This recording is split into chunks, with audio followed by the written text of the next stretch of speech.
박사님, 그래서 저희가 1, 2부에서 그 일본은행이 정말 이제 엔화 강세로 가는 수단을 할 수 있을까를 얘기했는데 박사님 말씀을 듣고 보니까 참 어렵겠다.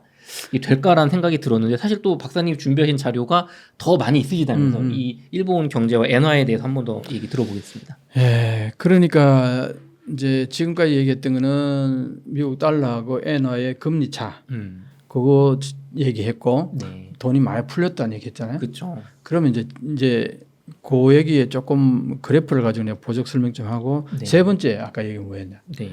구조적으로 일본의 무역 수지 네. 이런 여러 가지 이것들로 인해 가지고 구조적으로 현금 흐름을 볼 때 자꾸 적자가 난다 이게. 네. 그러면 현금 흐름으로 적자가 계속 난다는 건 뭐냐? 엔화를 팔고 달러를 계속 산다 얘기거든. 그렇죠. 흑자가 난다는 건 수출을 많이 해가지고 달러를 많이 국내에 들어왔다는 얘기잖아. 그렇죠. 그럼 달러가 많다는 거잖아. 네. 그럼 그 달러 가지고 엔화를 사게 되잖아. 네. 그럼 엔화는 올라가야 되는데 그렇죠. 이게 안 된다는 거야.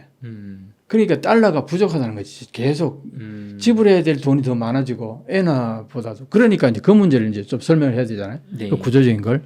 자, 그런데 아까 앞에 얘기했던 그 2차원 완화로 일본은행이 국채를 가지고 있는 비율이 이렇게 확대됐다는 거예요. 2013년도. 2013년 3월이 누구야?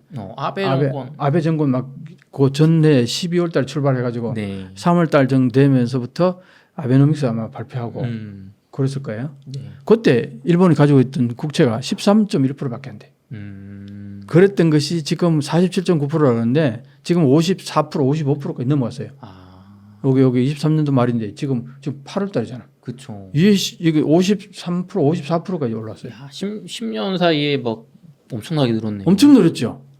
그 이게 이제 한눈에 딱 들어오잖아. 네. 그 일본은행은 이만큼 줄어들었는데 일본의 시중은행, 민간은행은 이만큼 줄어들었는데 일본은행이 이거 왜 이런지 알아요? 국가가 국채를 발행하면은 네. 일본은행이 다이렉트로 살 수 없어요. 네. 이건 법적으로 문제가 있는 거예요.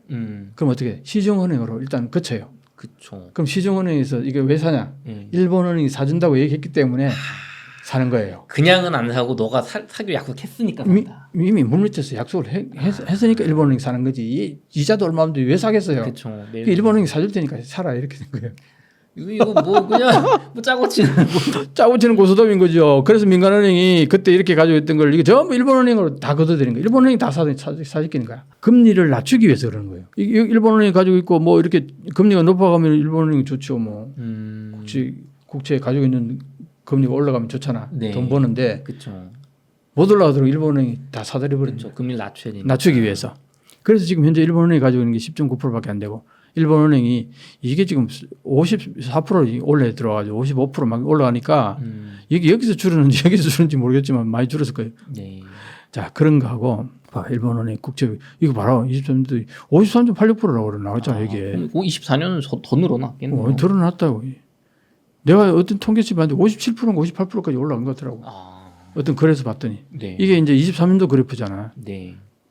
그러니까 이렇게 이제 많이 올라가는 거죠. 일본의 경상수지. 경상수지라는 게 뭡니까? 한 나라가 물건을 많이 좋은 물건을 만들어서 해외에 수출해가지고 달러를 많이 벌어들이면은 어떤 현상이 발생하냐? 그 나라의 통화 가치가 높아져요. 그렇죠. 통화 가치가 높아진다고. 네. 달러를 많이 가지고 있으면은. 네. 그거 반대로 달러가 적고 수출보다는 수입이 더 많다.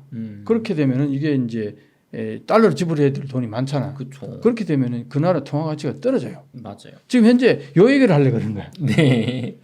아까 앞에 영상에서 얘기했던 것은 금리 차 얘기했고 돈 풀린 양 가지고 얘기를 했잖아요. 네. 그리고 이제는 일본의 무역 구조를 가지고 한번 보자 얘기해요.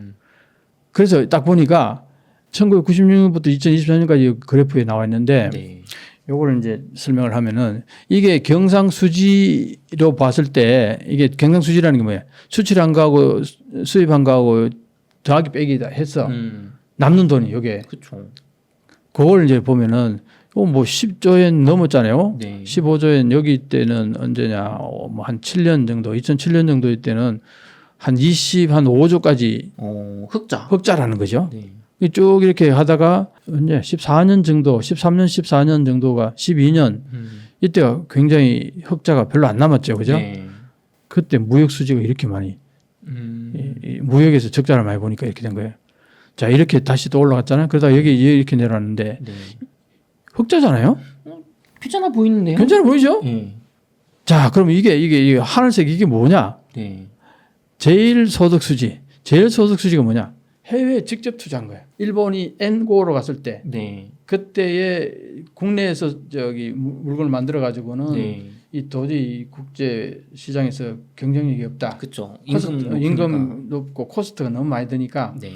공장들을 엔간한 공장들은 수출할 만한 공장들은 해외 팔 물건을 만드는 사람들은 만드는 공장들은 해외로 다 이전 다 해버렸어요. 네. 동남아나 중국이나 베트남이나 뭐 이런 식으로. 네. 그래서 일본이 동공화됐다는 얘기 많이 했어요. 맞아요.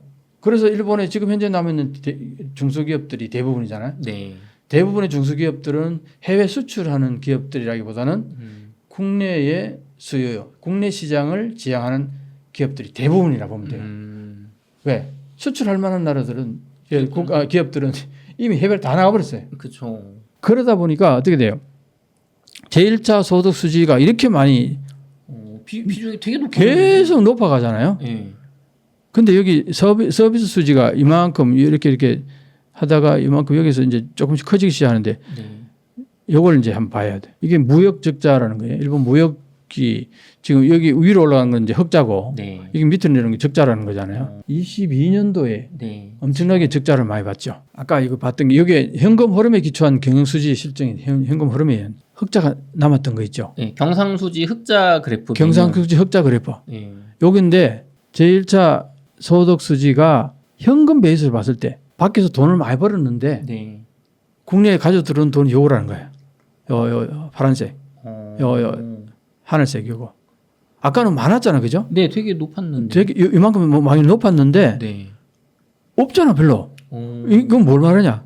국내로 돈이 안 들어온다는 얘기예요. 국내로 돈이 안 들어. 지금 이거 현금 베이스로 그러죠. 현금 흐름으로. 네. 실제 현금이 국내에 들어온 걸로 봤을 때는 안 들어온다. 아까 경상수지는 네. 뭐 물건도 팔고 뭐 전부 그런 거 다 합해가지고 해봤을 때 네. 흑자가 남았는데 네. 현금으로 봤을 때 네. 지금 요거 보이는 거예요. 요게 이제 현금 흐름에 기초해서 봤을 때 지금 여기에서 무역 서비스 수지가 요만큼 적자가 많이 있네. 무역 서비스 수지가. 네. 요것도 무역 서비스 수지 그때는 이때는 흑자가 많이 났죠. 네. 근데 왜 요 적자가 많이 나냐? 요 좀 이따 보면요. 요게 디지털 적자가 많아요. 그런데 이때는 일본은 아날로그 사회였잖아. 네. 이때부터 조금씩 디지털화에 눈뜨기 시작했다. 그렇게 보면 돼요. 여기에서 이제 보니까 디지털 적자가 팍 늘어났죠. 네. 이걸로 인해서 달러로 해외 지불해야 되는 돈이 이렇게 많다 보니까 네. 해외 자산에서 벌어들어오는 돈이 지금 서비스 적자 못 메꾸잖아. 이게 그래서 적자가 된다는 거예요. 이걸로 가지고 설명을 하면 더 설명이 쉬울 것 같아요. 네. 요거 잘 보면요. 네. 여기 무역 서비스 수지가 이때는 흑자가 나다가 적자. 네. 그다음에 여기서 왕창 적자가 났죠. 네. 그 제1차 소득 수지 현금 베이스로 봤을 때 아까 이만큼 많았다는 거예요. 이 통계상 경상 수지가 이만큼 높다는 거는 아까 해외에서 많이 돈을 버는 것보다 낮았잖아요. 네. 근데 지금 현금 들어오는 거 보니까 진짜 조금밖에 안 들어왔잖아요. 여기 네. 요 회색 요거. 맞아요. 최근에 좀 늘어나긴 했지만. 최근에 좀 늘어나긴 했는데 워낙 최근에 돈을 많이 벌었어요. 그게 이제 아까 얘기했잖아요. 그 해외에서 달러로 돈을 번 게 네. 국내로 들어오면은 뻥튀기가 되는 거예요. 그쵸. 환율을 이해 가지고. 환율 때문에. 그래서 이렇게 많이 늘어난 거예요. 그 무역 서비스 수지가 이제 무역 서비스 수지를 이제 봐야 될 텐데 서비스 수지의 변화가 요거예요. 네. 그 지금 보면은 위에 요거 흑자보다도 밑에 적자가 더 크잖아. 네. 그래서 이게 마이너스 된다 이 얘기예요. 네. 근데 여기 보면은 요 주황색이 뭐냐 했더니 이게 사람에 관련된 거예요. 2014년도 그때는 적자가 많잖아요. 네. 이때는 해외여행을 많이 가서 그런 거예요. 근데 23년부터 24년 흑자가 되고 있는데. 적자는 왜 그렇겠어요? 해외여행 안 가고 네. 해외에서 여행이 많이 들어오고 관광객이 해외에서 많이 일본에 와서 해외에서 여행객은 많이 들어왔는데 네.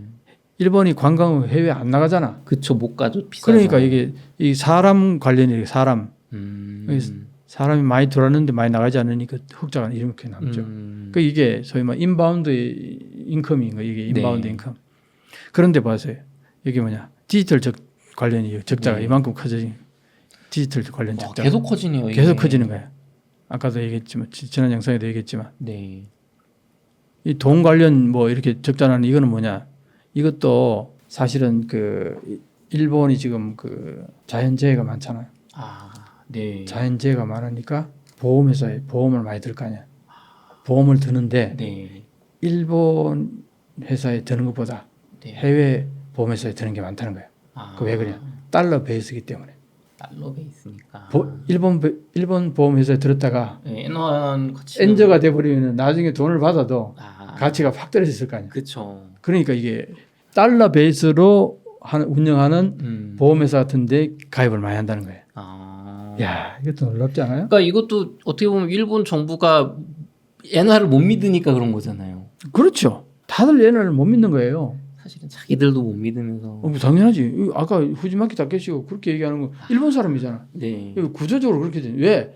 돈을 그렇게 시중에다 많이 풀어 전 세계에다 많이 깔아 제껴 놨잖아. 소위 한마디로 말해 깔아 제껴 놨다고. 네.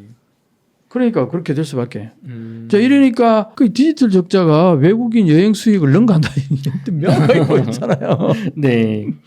요게 이제 사람 관련인데 요때가 이제 적자가 많이 난다는 건 해외 여행을 많이 가서 그래요. 그쵸. 들어오는 것보다 여행을 많이 가니까 어때? 2014년도까지만 해도 일본 사람들 여행을 많이 다녔다 이 얘기야. 네. 근데 어때? 이때부터 15년도부터는 이 사실은 엔저가 조금씩 뭐 그런 것도 있고 해서 어쨌든 해외 여행객들이 많이 들어왔지 해외 여행 나가는 것보다. 네. 그러다가 여기 이제 코로나 시절에 뭐 네. 해외 여행들이 거의 안 들어오니까 나가지도 않고 들어오지도 않고 했으니까 적었다가 확 올랐잖아요.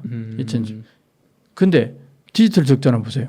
이게 디지털 관련해 가지고 이렇게 돈을 이제 해외에다 달러로 지불하는 사용료, 자문료 뭐 이런 것들이 계속 팽창해 나가잖아요. 이게. 그러니까 이게 돈으로 배서 봤을 때는 밑에 적자가 되는 거예요. 이 선 자체가. 이 서비스 수지에 적자가 계속 이어진다는 거예요. 네. 요게 이제 구조화되어 있기 때문에 일본은 엔즈로 가는 구조화되어 가고 있다. 이 얘기예요. 구조적으로 그쵸. 여기서 말씀하신 것처럼 진짜로 그러니까 경상수지 흑자가 말씀하신 현금 베이스로 들어오는 실제 현금 베이스로 흑자가 나면은 어쨌든 달러 대비 엔화가 더 가치가 높아지니까 어떻게든 타개가 될 텐데 지금 뭐 금리도 그렇고 이쪽도 그렇고 지금 뭐 답이 없어 보이네요. 이제 그런데 이런 얘기는 또 있습니다. 네. 해외에 돈이 많이 나가 있잖아요. 해외 자산. 해외 자산이 맞아요. 많잖아요. 네. 근데 이게 만약에 이런 게 있대요. 1달러당 200엔, 300엔씩 떨어졌다 칩시다. 네. 그러면 해외에 가지고 있는 자산을 가지고 있던 사람들이 그 달러를 가지고 들어오면은 엄청나게 이득. 엄청나게 이득일 거 아니에요. 네. 그 환차익을 노리기 위해서 해외 돈들이 국내로 밀려 들어올 수도 있다. 그렇죠. 그러면 또 다시 좀 해결이 되는. 약간은 이제 또 엔고로 갈 가능성도 없지 않아 있죠. 그 얘기를 누군가 합디다. 그것도 충분히 가능성이 있죠. 그렇죠. 엔화가 너무 약세가 되면 해외 자산들이 들어와서 그걸 이제 엔화로 보고 환차익을 누릴 수 있는 환차익을 거죠. 누리고. 1달러당 그전에는 뭐 140엔 했던 게 200엔, 300엔 하면은 1달러 가지고 들어오면은 엔화로 치면은 엄청나게 그쵸. 엉터리 되는 거 아니야. 근데 이제 가치가 떨어져 있는 엔화를 과연 살까 하는 얘기는 있어요. 그럴 수도 있잖아요. 그렇죠. 그게 언제까지 계속 그렇게 될 것 아니면 결국은 떨어질 가능성이 장기적으로 봐서 떨어진다 그러면 그 엔화를 왜 사겠냐고.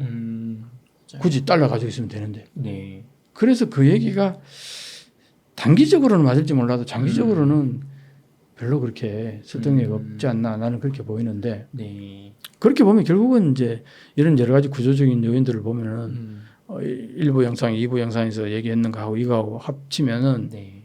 엔고로 120엔, 130엔 대 가기는 상당히 어렵지 않을까 보는 거죠. 그러면은 박사님 지금 이런 엔고로 좀 엔캐리 트레이드 청산되면서 이제 엔고로 가겠구나. 일본 은행이 저렇게 밝히니까 하고 엔화 투자를 좀 하시는 분들이 좀 있으신데 좀 박사님은 좀 그런 분들에게 어떤 얘기를 해주고 싶으신가요? 그럼 나는 이제 투자하시는 분들에 대해서는 얘기하기가 참 어려워요. 왜냐하면은 돈을 따면은 내한테 전혀 연락 없을 거고 돈 잃으면은 댓글에 뭐 사이비니 뭐니 뭐 그렇게 얘기 달 텐데 내가 과연 얘기를 근데 사실은 내가 지금까지 한 얘기를 깊이 새겨서 들었으면은 거기서 판단을 하셔야지. 내가 구체적으로 언급한다는 것 자체가 굳이 그렇게 해야 되나 하는 생각이 듭니다. 전체적인 흐름을 봤을 때, 네. 이렇게 흘러가는 거 보면은, 제가 늘 가서 영상에서 항상 하는 얘기가 단기적으로는 네. 오르내림이 있을 수 있어요. 주식도 그렇잖아요. 그렇죠. 쫙 올라가는 것도 단기적으로 보면 항상 이게 있어요. 네. 근데 지금 엔화도 나는 그렇게 보는 겁니다. 그리고 후지마키 다케시가 하는 얘기대로 이게 1, 2년 서판으로 보면은 엔저로 갈 가능성이 높다고 이제 늘 보는 거죠.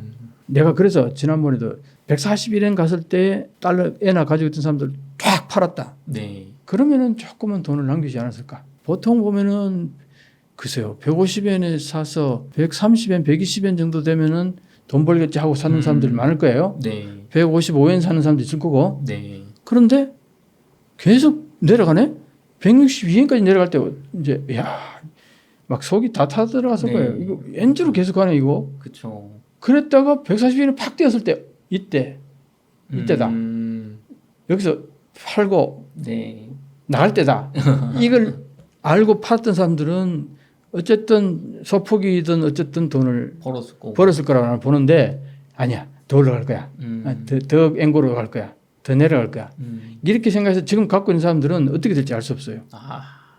지금 벌써 145엔 얼마 전에 147엔 후반까지 갔다가 네. 며칠 오늘 보니까 140도 5엔인가까지 또 뭐 이게 철렁철렁 하는데 네.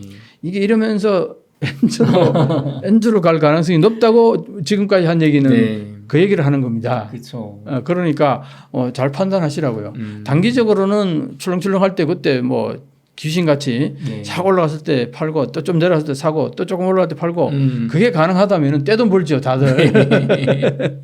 주식도 그게 안 되는데. 맞아요. 환율은 더 어렵죠. 그걸 판단하기가. 이거 한번 보세요. 이 그래프를 보면요. 지금 아까 해외 자산이 그렇게 많다고 그랬잖아. 네. 봐봐요. 전부 해외로 다 나가버렸다는 거예요. 국내 투자가 한번 보세요. 2000년도부터 시작해서 네. 2022년도에 이걸 그때 100이라고 보면은 네. 118.2, 22년 동안 18% 늘었어요. 거의 안 는 거나 다름없는. 거의 뭐 국내 투자는 민간 투자는 아예 안 한다고 보면 돼요. 네.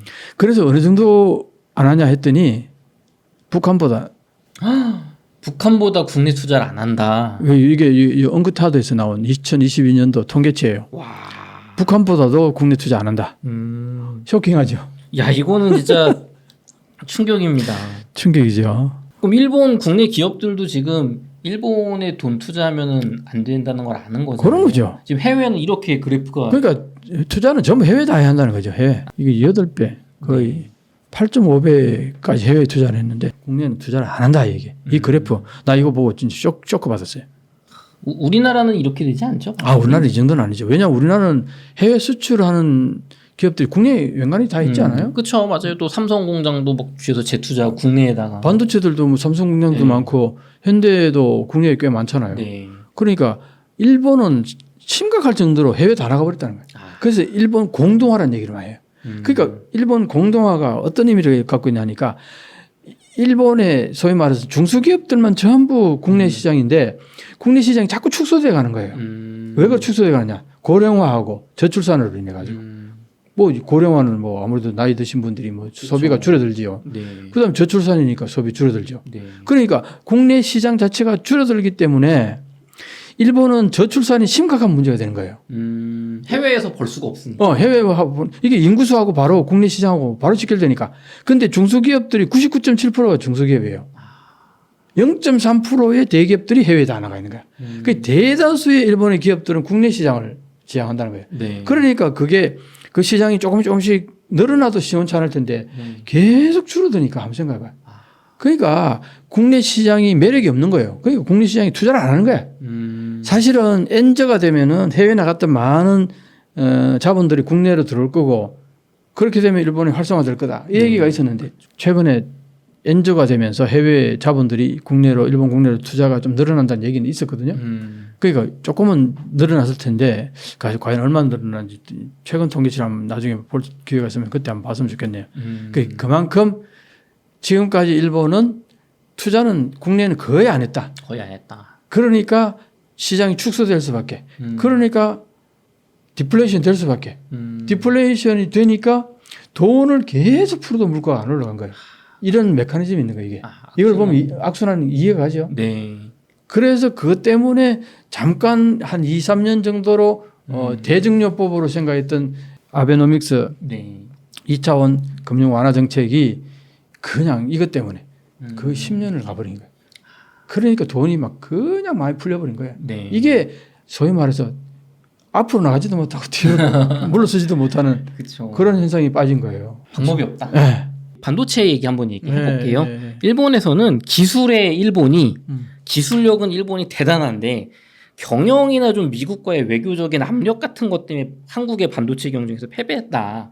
이렇게 얘기를 하거든요. 일단 이게 맞는 말입니까, 교수님?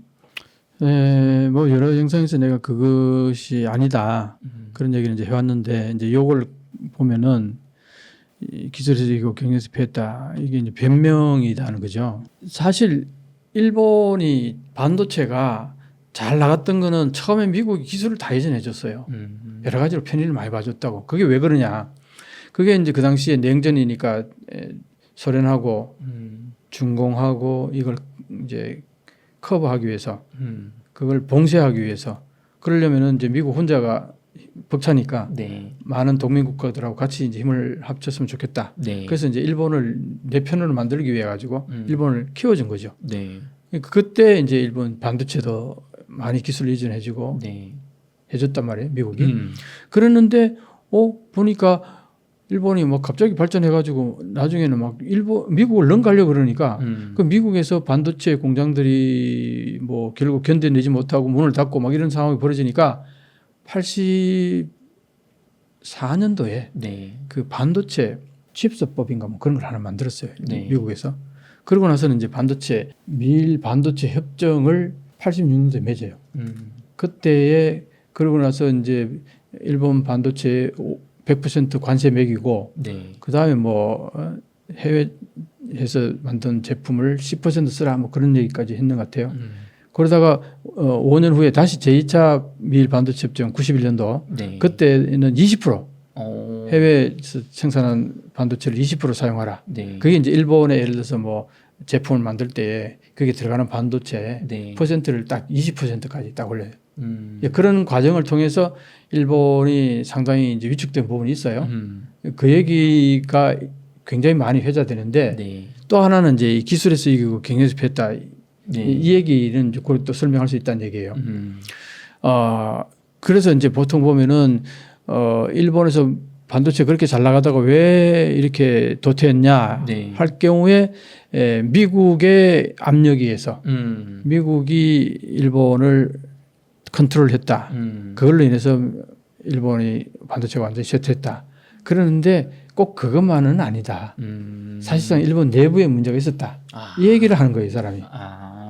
그러니까 일본의 문제가 뭐였냐니까 이 과잉 기술이 뭐냐니까 1980년대까지는 이게 메인 프레임 여기에 많은 이제 일본 반도체가 들어갔는데 그때 이제 보통 보면 메인 프레임은 굉장히 컴퓨터가 크잖아요. 네. 거기에 이제 반도체가 들어가게 되면은 이게 고장이 안 나도록 한 30년 가까이 이 30년 정도 고장이 안 나는 반도체를 만들어 달라. 이렇게 얘기를 했어요. 기업용 중요한 컴퓨터니까. 그러니까 되게 이제 고퀄리티의 이제 네. 제품들 뭐 그런 데 들어가는 반도체들을 그리고 일본에 또 NTT라든가 그 통신 근데 보면 NTT 기기들도 굉장히 크고 뭐 네.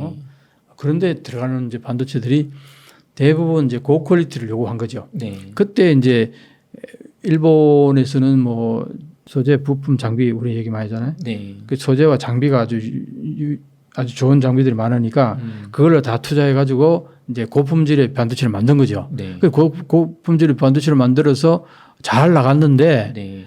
문제는 뭐냐니까 1990년대에 들어서면서 시대가 확 바뀐 거예요. 메인프레임보다는 PC가 전 세계를 석권하는 시대가 온 거예요. 그죠. 가정용 컴퓨터. 그러니까 조그마한 컴퓨터 이런 거, 이런 컴퓨터, 노트북 이런 것들로 가지고 주로 많이 활용을 하니까 메인프레임 큰 컴퓨터 이런 것들은 거기에 들어가는 반도체보다는 여기에 들어가는 반도체 수가 압도적으로 많은 거예요. 그죠. 수요가 바뀌는 수요가 거죠. 확 바뀐 거예요. 그러다 보니까 이제 여기에서 소위 말하는 일본 말로 기리카에가 됐어야 되는데 변환이 돼야 되는데 변환이 안 된 거예요. 그래서 이제 그 왜 변환이 안 됐냐 했더니 일본의 기술자들이 이 30년 동안 고장 안 나는 반도체 네. 만드는 게 습관화돼 버린 거예요. 아. 그 이게 이제 극한 기술과 고품질의 기술 문화가 형성이 돼 버린 거예요. 그래서 일본에서는 기술자들이 일본 기술이 최고야. 그런 자부심이 굉장히 강했잖아요. 네. 그 장인 정신도 뭐 그쵸. 얘기하고 그러다 보니까 허접한 내가 이만한 고퀄리티를 만들 수 있는데 그거보다 저퀄리티를 억지로 일부러 만드는 것 자체가 그쵸. 이게 말이 돼요. 그러니까 근데 용납이 안 된다. 용납이 안 되는 건데 근데 그게 말이 되냐고. 근데 지금 시대는 저렴한 걸 시장이 원하는 물건을 만들어야 될 거 아니야. 네. 그게 안 된다는 거예요. 아. 이게 D램에 이게 PC는 보통 2, 3년 만에 한 번씩 바꾸잖아요. 네. 왜냐하면 이게 그 버전이 계속 발전하니까. 발전하니까 네. 초기에는 뭐 형편없다가 막 계속 발전해 왔잖아요. 네. 그러다 보니까 이제 PC에 사용하는 이 D램은 한 3년 정도 쓰고 고장 나도 괜찮은 정도로 만들면 돼요. 네.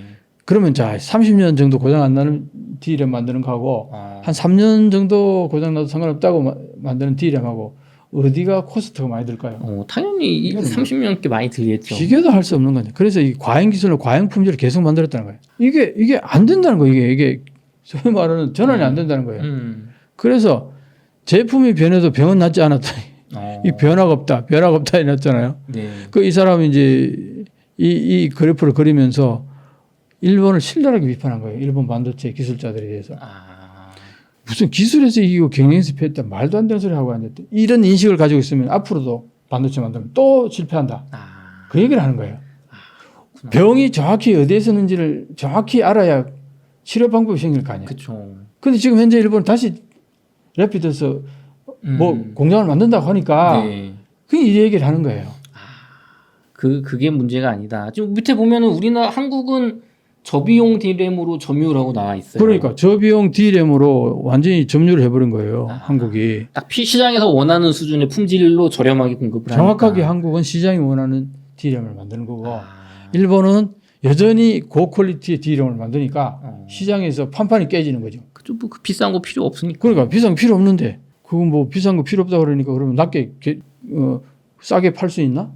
들어간 코스트가 더 많대. 만들면 만들수록 적자 나겠네? 이렇게 된 거예요. 그래서 망했다. 그러면은 박사님 지금 일본이 대만의 TSMC, 그다음에 미국의 IBM에 보조금을 엄청나게 주면서 반도체 부활을 시도한다고 하고 있잖아요. 네. 요거 좀 어떻게 진행되고 있나요?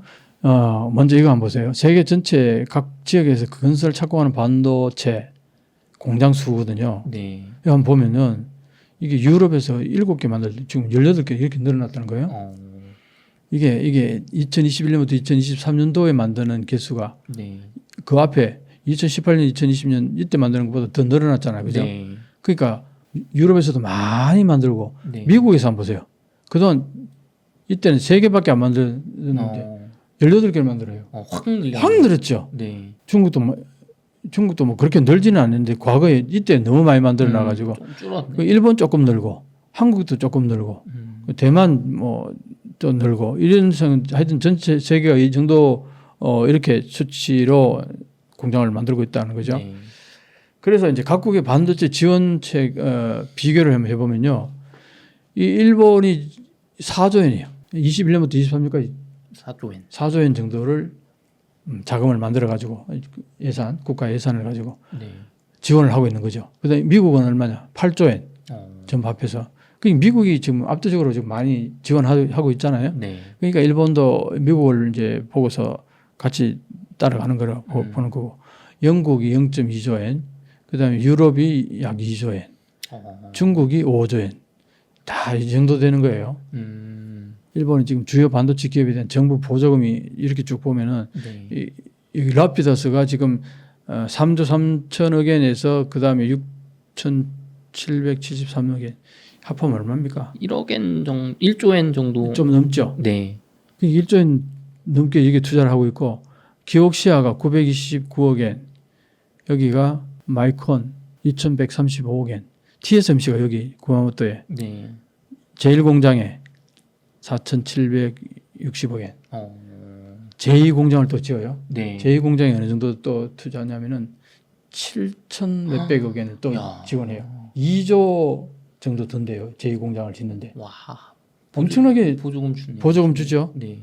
그렇게 해서 이제 만드는데 그다음에 라피더스 보죠. 라피더스의 민간 출자액이 네. 기옥시아 10억엔, 써니그룹 10억엔, 소프트뱅크 10억, 덴소, 토요타, NEC, NTT 다 10억엔씩이죠. 그다음에 미쯔비시 UFJ 은행이 3억엔.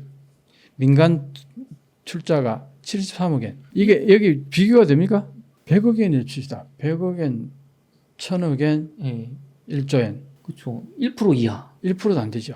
0.뭐 한 7% 되겠네요. 0.7%. 네. 그 민간이 투자한 금액은 0.7%밖에 안 되고 전부 일본 예산으로 99.3%.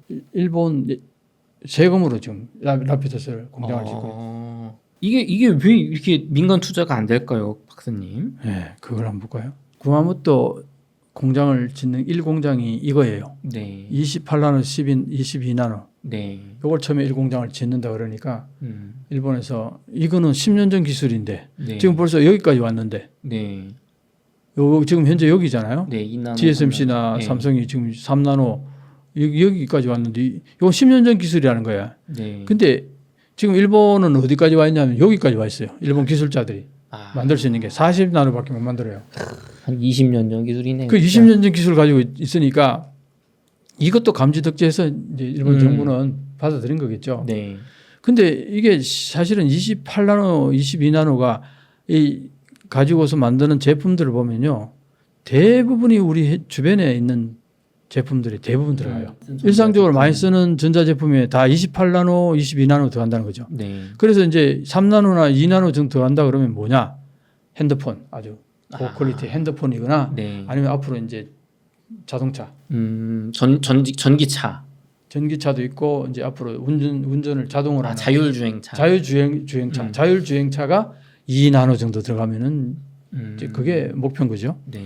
그러니까 그 외에는 일반적인 제품에는 다 이 기술만 해도 충분하다는 얘기예요. 그래서 이제 들어온 부분도 있고 그 다음에 이제 아까 이 공장은 이제 어디냐 여기에요. 7나노. 7나노 정도. 요게 이 공장이고 3공장은 이제 뭐 이 정도 생각하고 있다 그런 얘기 하더라고요. 그렇게 일본 정부가 TSMC를 막 적극적으로 유치하잖아요. 네. TSMC 입장에서 봤을 때는 이런 공장 짓는데 여기 돈 투자하고 싶겠어요.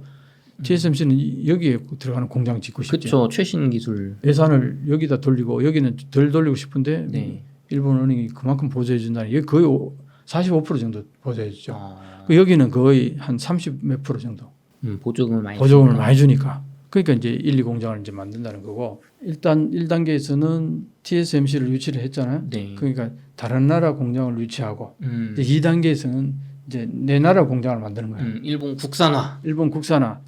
히노마루 반도체지. 결국은 이제 히노마루 반도체 된 거예요. 이게 라피더스가 아까 봤듯이 처음에는 일본의 기라성 같은 7개 대기업들이 출자를 해가지고 네. 그 돈으로 공장을 만들려고 했는데 10억엔씩 내고 그대로 강감무소식이에요. 네. 대기업들이 돈 안 내는 이유는 안 될 것 같으니까 안 내는 거 아니겠어요? 네.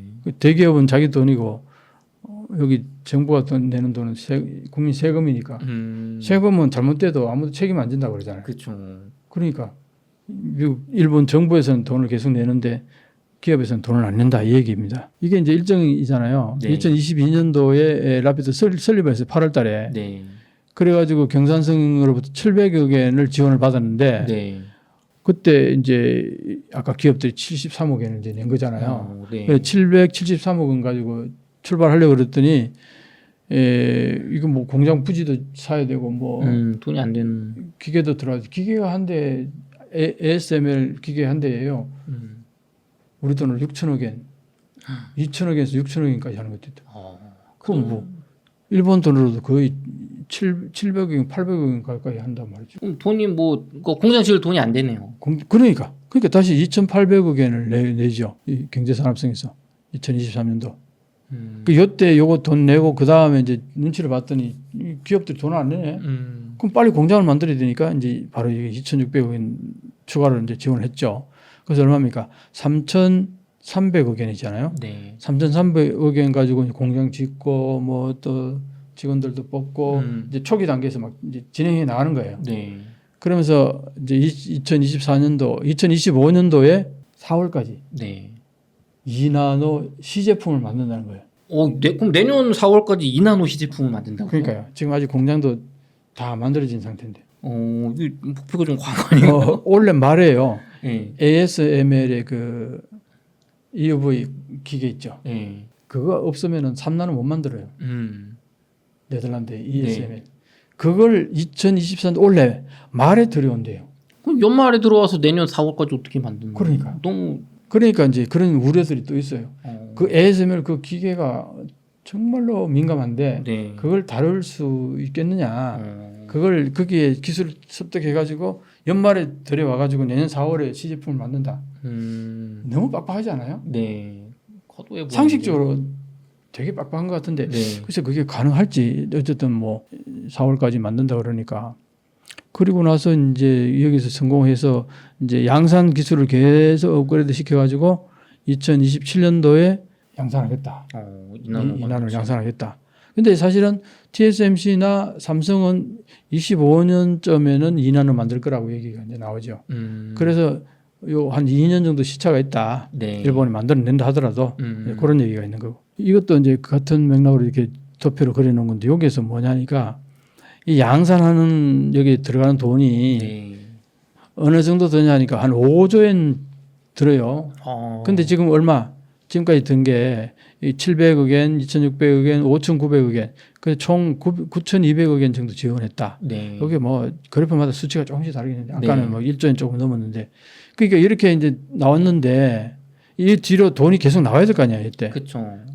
그래서 보니까 정부 보증해야 융자를 할 수 있다. 은행에서 융자를 받아야 되겠다. 왜? 기업들이 돈 안 내니까. 네. 이제 내가 보니까 이제 저 기업들은 뭐야? 기업들 왜 안 낼까요? 10억씩 내고 뭐야? 지금 뭐 하자는 거야?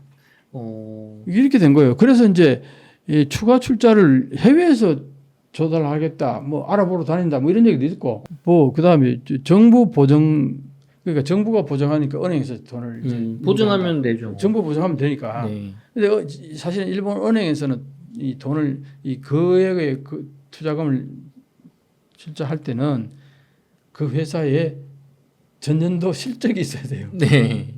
이게 실적이 있나요? 당연히 없잖아요. 네. 그러니까 결국 돈을 은행에서 융자를 받으려면 정부 보증이 있을 수밖에 없다. 네, 그런 얘기고.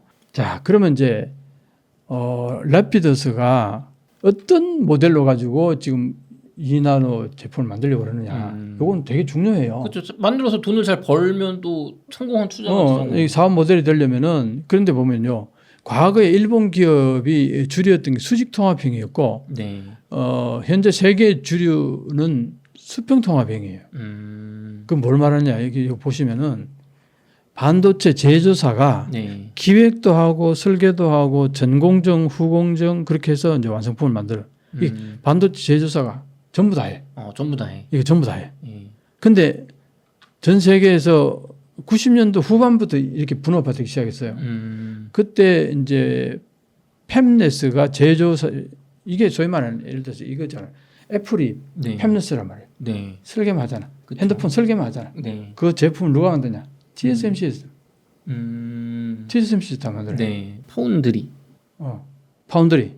그러니까 그게 이제 파운드리 여기에서 그러니까 애플이 그 자기 그 반도체 어디 핸드폰에 들어가는 네. 반도체를 자기들이 설계하잖아요. 네. 그 설계해가지고 기획하고 설계해가지고 TSMC 파운드리 공장에다 맡기는 거예요. 네. 여기서는 칩만 만드는 거죠. 10만. 그게 전공정이에요. 네. 그럼 칩을 만들어낸 칩을 이 원판에다가 뭐 여러 개 뭐 네. 많을 거 아니에요. 그걸 다 떼가지고 하나씩 떼가지고 이제 어떤 선에 해가지고 조립을 하잖아요. 네. 쌓기도 하고 막 네. 선 연결하고 요걸 후공정이라고 그래요.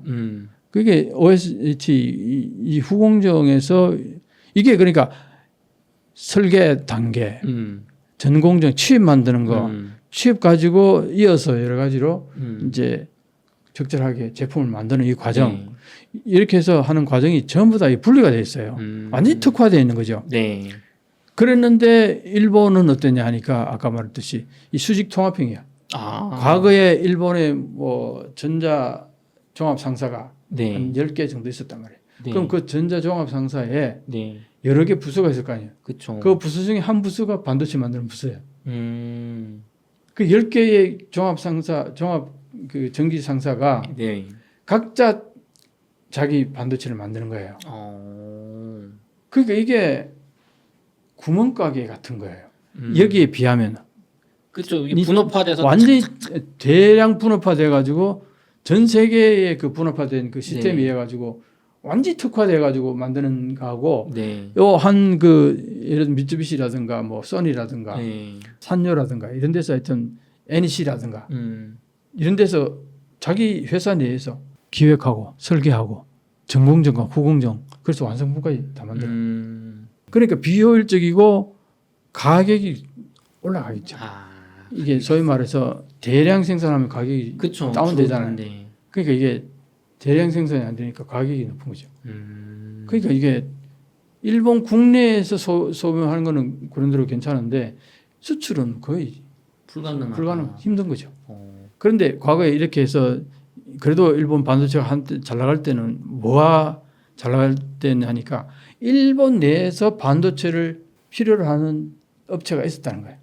그게 아까 말했던 그 대형 컴퓨터라든가 네. 그 다음에 NTT라든가 뭐 그 대형 기계 같은데 그런 데 들어가는 고퀄리티. 네. 그 다음에 일본의 전자 가전제품 같은 데도 예전 좀 살아 있었어요. 예전에 일본 가전제품 엄청 났잖아요. 유명했잖아요. 그때 그게 다 들어갔단 말이에요. 네. 근데 그게 이제 일본의 가전제품들이 한국에 삼성이나 LG에 서서히 밀리기 시작하면서 급속도로 그냥 꺾여버렸잖아요. 네. 그게 이제 들어갔던 시장이 사라져 버린 거예요. 그러면 그게 이제 한국이라든가 다른 전 세계 반도체 그 시장에서 팔아먹으려면은 가격을 다운시킬 수 있는 기술을 개발해서 그 제품을 만들어야 되는데 그걸 못 만들었다는 거예요. 그래서 한국에 가버린 거예요. 그런데 그 모델하고 지금 현재 라피더스 모델하고 뭐가 다른가? 기획을 여기서 하죠. 네. 라피더스 기획만 다른 데 사네. 요 기획만 이제 다른 데 사고 네. 라피더스에서는 설계와 전공정과 후공정 해서 완성품을 만들어 주는 거야. 요거 하는데 요게 3개월. 3개월. 3개월 잡아요. 설계하고 전공정 후공정까지. 네. 야, 이게 가능한가요, 박사님? 그러니까 이게 가능하냐고 대기업들 일본의 대기업들은 네. 고개를 갸웃하면서 돈을 안 내는 거예요. 이게 가능하겠냐? 무리다. 무리다고 보는 거죠. 근데 기획은 어디서 하느냐 그러면 누가 하냐? 네. 그럼 이게 소위 말해서 라피더스에 우리 반도체 칩 좀 만들어 주세요 하고 의뢰하는 네. 기업들이 기획을 한다 이거죠. 그럼 이게 어디냐? 애플은 지금 TSMC 다 할 거고. 그렇죠. 이미 이 공급처가 있잖아요. 이미 다 했어요. 퀄컴 같은 대형 그런 건 네. 전부 TSMC 다 맡긴데 웬만한 건 다 TSMC 다 해요. 네. 근데 그 TSMC는 그런 걸 하도 만들어 보니까 어떻게 뭐 전문가고 가격도 싸고 완전히 잘하겠고. 완전히 전문화돼 있어 가지고 고퀄리티의 네. 반도체를 거의 그 차질 없이 잘 만들어낼 거 아니야. 네. 그게 노하우가 지금까지 쌓여 있으니까. 그렇죠. 근데 거기에다가 대형 그 업체들이 거기다 맡기지. 라피드스 이제 새로 신생 여기다 맡기겠냐고. 잘못하면 불량품 나오고 잘못하면 언제 사업 망하는데. 그렇죠. 그러니까 소규모 조그만 이제 회사가 어디냐 알아본 게 AI 실리콘밸리. 네. 그리고 그 실리콘밸리에서 그 하는 기업들을 뭐라 그래? 벤처기업이라고. 벤처기업들. 그러면은 이 지금 래피더스는 이 AI 반도체를 사용하는 이 가팜 등이 고객이냐 하고 이제 이렇게 하는 거죠.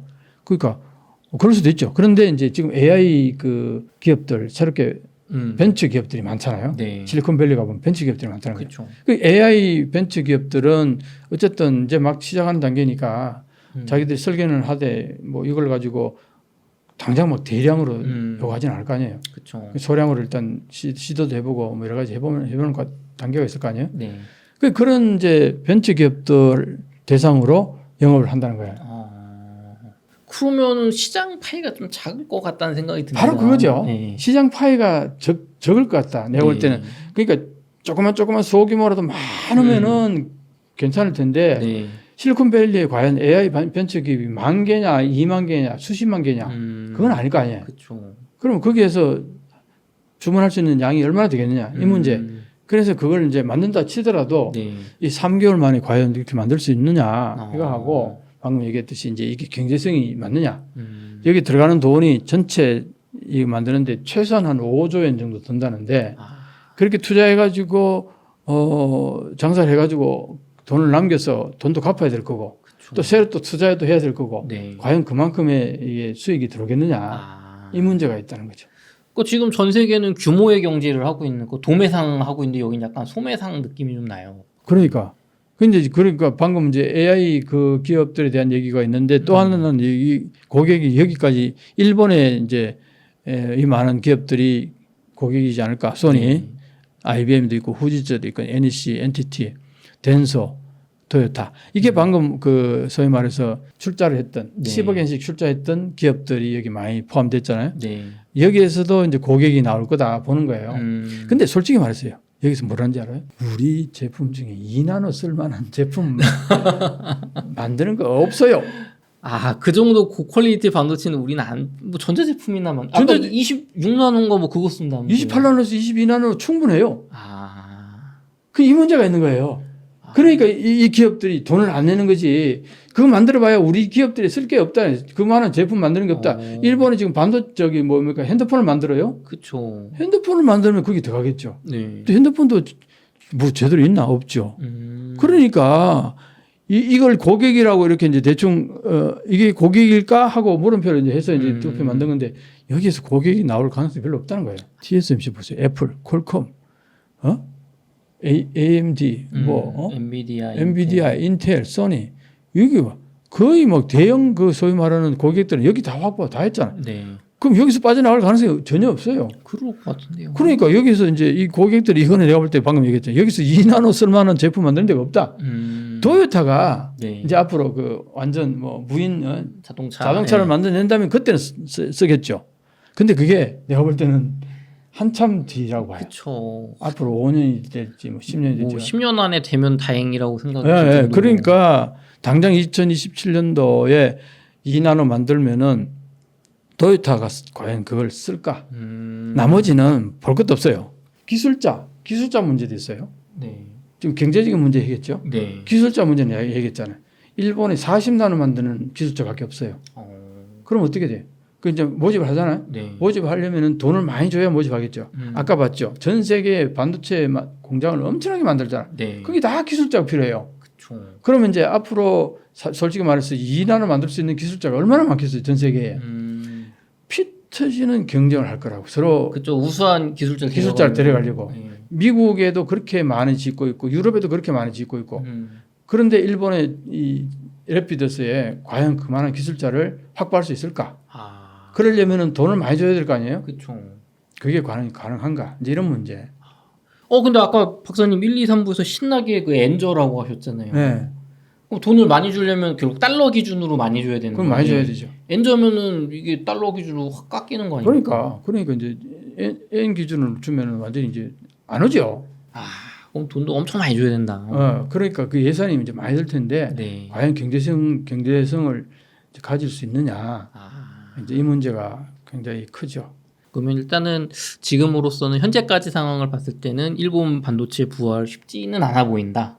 현재로서는 그렇게 다들 평가해요. 일본 국내에서 전문가들이 다 그렇게 보고 누구보다도 명확하잖아요. 네. 대기업들이 돈을 안 내주는 게. 일본 반도체 부활이 참 쉽지는 않아 보이네요. 현재로서는. 쉽지는 않아 보이는데 그렇지만 일본의 정부 입장에서는 네. 안 할 수가 없어 한다. 이거는 미래의 핵심 산업인데 모든 산업에 있어서 반도체가 핵심. 그렇죠. 안 필요한 분야가 없죠. 안 필요한 분야가 없고 이거 도태되면 봐봐 옆에 나라 한국 엄청 반도체 생산하죠. TSMC 대만 엄청나죠.